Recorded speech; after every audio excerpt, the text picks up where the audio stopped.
दीदी जाने वाली है और भाजपा आने वाली है।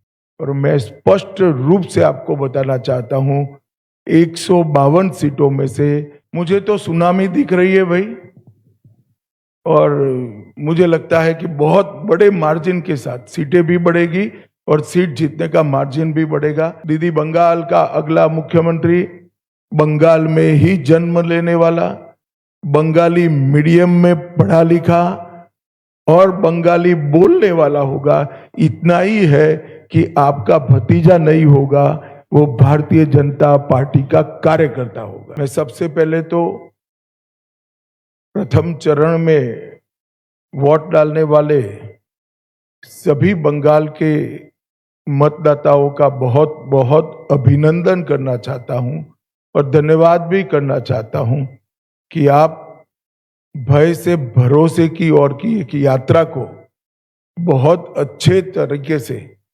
शुरू किए हैं और दूसरे चरण के मतदाता भी भय से भरोसे की यात्रा को आगे बढ़ाएंगे। मैं चुनाव आयोग, सभी सीएपीएफ, चुनाव आयोग के सहयोग में लगा हुआ पूरा तंत्र और बंगाल पुलिस को भी हृदय पूर्वक बहुत बहुत अभिनंदन देना चाहता हूं, क्योंकि बंगाल के बहुत लंबे अरसे के बाद एक भी मृत्यु नहीं हुई है। इस प्रकार का ये चुनाव हुआ है जो अपने आप में एक अजूबा है। तो मैं चुनाव आयोग और चुनाव आयोग के तत्वाधान में सभी सुरक्षाकर्मी और सभी तंत्र को हृदय पूर्वक अभिनंदन देना चाहता हूं। हमारे पास जो फीडबैक है उसमें बंगाल की जनता ने अपना भविष्य पहले चरण में ही तय कर लिया। कवि गुरु टैगोर, महान सुभाष चंद्र बोस और खुदीराम बोस की ये भूमि ने विकास को चुना है और नरेंद्र मोदी जी के नेतृत्व में भारत के विकास की जो यात्रा चल रही है उसमें बंगाल के प्रथम चरण के मतदाताओं ने स्पष्ट कर दिया है कि बंगाल भी उसमें जुड़ने जा रहा है। 16 जिलों की 52 सीटों पर 92.98% मत ये निश्चित रूप से बताता है कि दीदी जाने वाली है और भाजपा आने वाली है। भय जाने वाला है और भरोसा आने वाला है। हमने कल देर रात तक हमारे सभी विधानसभा के कार्यकर्ताओं के साथ भारतीय जनता पार्टी बंगाल की टीम ने एक असेसमेंट करा है, जो पोलिंग हुई है ऐसा इसका, और मैं स्पष्ट रूप से आपको बताना चाहता हूं, 152 सीटों में से 110 से ज्यादा सीटें भारतीय जनता पार्टी जीतने जा रही है। इसका मतलब है कि दूसरे चुनाव चरण को मिलाकर हम प्रचंड बहुमत के साथ बंगाल में शुद्ध रूप से भारतीय जनता पार्टी की सरकार बनाने वाले हैं। मैं दीदी को बताना चाहता हूं, दीदी बंगाल का अगला मुख्यमंत्री, बंगाल में ही जन्म लेने वाला, बंगाली मीडियम में पढ़ा लिखा और बंगाली बोलने वाला होगा। इतना ही है कि आपका भतीजा नहीं होगा, वो भारतीय जनता पार्टी का कार्यकर्ता होगा। अगली सरकार बंगाल के ही भारतीय जनता पार्टी के कार्यकर्ता ने बनानी है। मैं आज बंगाल की माताओं बहनों को आश्वस्त करना चाहता हूं कि 5 तारीख को भारतीय जनता पार्टी की सरकार बनने के बाद रात को 1 बजे भी छोटी सी बच्ची किशोरी स्कूटी लेकर निकलेगी, कोई गुंडा उसके सामने आंख उठाकर नहीं देख पाएगा। और ये प्रतीकात्मक रूप से हमने आरजी कर की पीड़िता की माताजी को और संदेश खाली की पीड़िता को भी हमने प्रत्याशी बनाया, जो बंगाल के टीएमसी के गुंडों की विक्टिम थी। वो असेंबली में बैठकर एक गुंडों के खिलाफ कठोर प्रशासन के नियम बनाने का काम करेगी।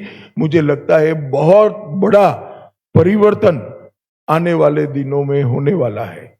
और दीदी को महिला आरक्षण का विरोध करने का जवाब भी इस चुनाव में बंगाल की मातृशक्ति देगी, इसका मुझे पूरा विश्वास है। मित्रों, आज मैं बाकी सारे जो क्षेत्र बचे हैं उन लोगों को भी कहना चाहता हूं कि भारतीय जनता पार्टी की सरकार बनने के बाद व्यापारियों से कोई भतीजा टैक्स, भाईपो टैक्स नहीं लिया जाएगा। सिंडिकेट को हम समाप्त कर देंगे। जो प्रशासन का राजनीतिकरण हुआ है और राजनीति का क्रिमिनलाइजेशन हुआ है, वो एक प्रकार से नासूर बना हुआ है। उसको भी हम बंगाल की जनता को ये नासूर से मुक्त कराएंगे। देखिए, ये मुझे कोई आश्वासन देने की जरूरत नहीं है। हमारा ट्रैक रिकॉर्ड है। जहां जहां भारतीय जनता पार्टी की सरकारें बनी, हमारी सबसे टॉप की प्रायोरिटी में से एक महिला सुरक्षा रही है और ये हमने कर कर भी दिखाया है। और बंगाल की माताओं बहनों को भी पूरा भरोसा है और हमने सिंबॉलिक रूप से महिला अत्याचार की विक्टिम को भी प्रत्याशी बनाकर बंगाल की विधानसभा में बिठाने का तय किया है। और मैं मानता हूं कि किसी भी पार्टी की एक टॉप मोस्ट प्रायोरिटी होनी चाहिए थी। महिला मुख्यमंत्री की तो सबसे पहली होनी चाहिए, परंतु ये हुआ नहीं है। भारतीय जनता पार्टी की सरकार ही ये करेगी। हमारे लिए तो पूरा बंगाल ही टफ था, 3 ही सीट थी हमारी। हमने ऐसे कई राज्य हैं जहां सीधी सरकारें बनाई, असम, त्रिपुरा, मणिपुर, ढेर सारे राज्य हैं ऐसे। और ये कोई नई बात नहीं है भारतीय जनता पार्टी। अभी तो हम 77 सीटों की पीठ पर बैठे हैं। यहां से सरकार बनाना बहुत सरल है। और सरकारें भारतीय जनता पार्टी नहीं बनाती, सरकारें देश की जनता बनाती है, बंगाल की जनता बनाती है। हमने पूरे प्रचार में उत्साह देखा है। इस बार भाजपा की सरकार बनना सुनिश्चित है। आप भी भाजपा के लिए वोट कर दीजिए, आपका योगदान रजिस्टर्ड हो जाएगा। बैठिए। मुझे तो सुनामी दिख रही है भाई, और मुझे लगता है कि बहुत बड़े मार्जिन के साथ सीटें भी बढ़ेगी और सीट जीतने का मार्जिन भी बढ़ेगा। कल मैं मध्यम ग्राम में गया था, रात को जो नजारा दिखा है, मध्यम ग्राम में मैं चौथी बार प्रचार करने के लिए गया, पहली बार नहीं गया हूं। मध्यम ग्राम में रोड शो बहुत, मतलब मेरी कल्पना से बहुत बड़ा था। नहीं, देखिए, पहले कलकत्ता सिटी कांग्रेस के लिए वोट करता था, एक बार परिवर्तन हुआ और कम्युनिस्ट आए, फिर कम्युनिस्टों के लिए करता था, एक बार परिवर्तन हुआ, दीदी आई, अब दीदी के लिए करता है। इस बार परिवर्तन होगा, भाजपा आएगी और हर बार की तरह 30 साल तक भाजपा के साथ रहेगी। Trinamool has challenged you on that basis that 4th May on the date of result you बैठ जाओ। ये अभिषेक जी की भाषा है। मैं ना इसका जवाब दे सकता हूं ना रिस्पॉन्ड कर सकता हूं। मैं इस तरह की ओछी बातों का जवाब नहीं देता भैया। वो बोलते रहते, समाज में कई प्रकार के लोग होते। देखिए, यहां एंटी इनकम्बेंसी चरम पर है, गत चुनाव में भी चरम पर थी, मगर गत चुनाव में वोटिंग जितना भयमुक्त होना चाहिए उतना नहीं हुआ था। ढेर सारे बूथ लूटे गए थे, ढेर सारी जगह पे गांवों से मतदाता को निकलने नहीं दिया गया था।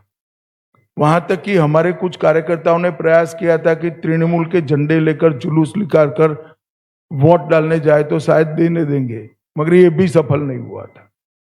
इस चुनाव में शुरुआत से मतदाता सूची का शुद्धिकरण हुआ है। ढेर सारे फर्जी मतदाता कट गए हैं, ढेर सारे घुसपैठियों के नाम कटे हैं। प्रशासन ने और पुलिस ने और सीएपीएफ ने सुरक्षा का चौक चौबंद व्यवस्था करा है और चुनाव आयोग ने भी अपनी पैनी नजर भयमुक्त वोटिंग के लिए बनाकर रखी है। और इसके कारण मुझे पूरा भरोसा है कि जो रोष है, ये रोष की अभिव्यक्ति मुक्त मन से चुनाव में हुई है, परिणाम हमारे पक्ष में आए। मुश्त होकर बंगाल के सब आयु वर्ग के, सब जेंडर के और सब हिस्सों से मतदाता भारतीय जनता पार्टी को वोट दे रहे हैं। मैं 3 दिनों से प्रेसिडेंसी में घूम रहा हूं, 3 दिनों से। मैं आपको बताता हूं, प्रेसिडेंसी इस बार नॉर्थ बंगाल से आगे रही। आपने कहा कि इस चुनाव में प्रथम चरण में अभी तक कोई भी हत्या नहीं हुई, जो कि बहुत ही काबिले तारीफ है। लेकिन कुछ जगहों पर जो भाजपा के कैंडिडेट हैं उनके ऊपर आक्रमण हुआ, अटैक हुआ। सेकंड चरण में ऐसा ना हो ताकि जनता जो है और भी भरोसे के साथ भाजपा को वोट कर सके, इसको कैसे सुनिश्चित करेंगे? हमारा प्रतिनिधिमंडल आज चुनाव आयोग को मिलने वाला है। दूसरे चरण की व्यवस्था को और चुस्त करने के लिए हम चुनाव आयोग को हमारे सुझाव देने वाले। देखिए, मैं कल का ही एक अनुभव बताता हूं। रोड शो में जबरदस्त भीड़ थी। किसी युवा व्यक्ति के लिए भी रोड शो में वहां खड़ा रहना ये बहुत कठिन था। शायद मैं न्यूट्रल मतदाता होता तो मैं भीड़ देखकर अपने घर चला जाता, वोट भाजपा को देता। इतनी भीड़ थी कल। एक वृद्ध माता जी, मेरा अंदाजे 80 साल की होगी, इतने धक्के खाकर वहां पर खड़ी थी।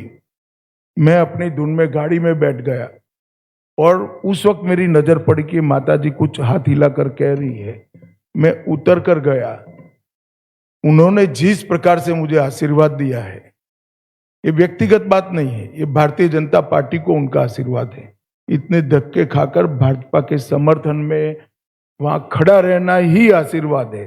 मगर फिर भी आगे आकर पुलिस की बैरिकेड को लगभग तोड़कर मिलकर आशीर्वाद दिया है। मैं मानता हूं ये मेरे जीवन का बहुत बड़ा अनुभव है। मुझे ये एनक है, वो भी एक ऐसी ही माता जी ने भेंट किया हुआ है। और इस प्रकार के आशीर्वाद व्यक्तिगत जीवन में बहुत बड़ी ताकत और हौसला देते हैं। फिर ये भाईपो कितनी भी गाली बोले कोई असर नहीं होती है। जब इतनी बूढ़ी माँ आशीर्वाद देती है कुछ नहीं होता। पहले नंबर की प्रायोरिटी है बाढ़ पर सीमा का जो छिद्र है वो भरकर सीमा लगाना, एक एक घुसपैठियों को चिन्हित करना, घुसपैठियों को गलत पहचान पत्र बनाने वाले अफसरों को चिन्हित करना और बंगाल को घुसपैठियों से मुक्त बनाना, ये हमारा सबसे पहला प्रायोरिटी है। चलिए भैया, धन्यवाद। आप खींच कर आप लोग सवाल बना रहे हैं। धन्यवाद, बहुत बहुत धन्यवाद।